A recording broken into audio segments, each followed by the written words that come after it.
যখন দেখবেন শুধু সোজাসুজিতে আপনার পুরো ক্লিয়ার হচ্ছে না, তখন একটু পুরো সোজাতে যখন দেখবেন ক্লিয়ার হচ্ছে না, তখন একটু অ্যাঙ্গেলে মারবেন, তাহলে দেখবেন ওই জায়গাটা কমপ্লিট হয়ে গেছে, ক্লিয়ার হয়ে গেছে।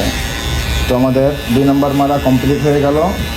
2 নম্বর আমরা ঠিক এই পর্যন্ত মেরে নিলাম, সাথে এবার 1 নম্বর ক্লিপস লাগিয়ে নিলাম।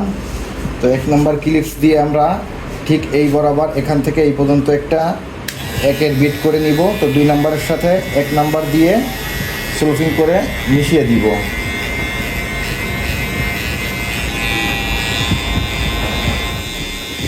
দেখুন নিচ থেকে এই উপর পর্যন্ত আমরা 1 নম্বর ক্লিপস দিয়ে মিশিয়ে নিচ্ছি। আগে 2 নম্বর ক্লিপস দিয়ে কেটেছি, এখন 1 নম্বর দিয়ে নিচ থেকে ওই 2 নম্বরের সাথে আমরা স্লোপিং করে একবারে দেখুন মিশিয়ে নিচ্ছি। চুলটা এইভাবে ধাপে ধাপে কাটলে খুব সহজেই আপনার কাজটা শেষ হয়ে যাবে।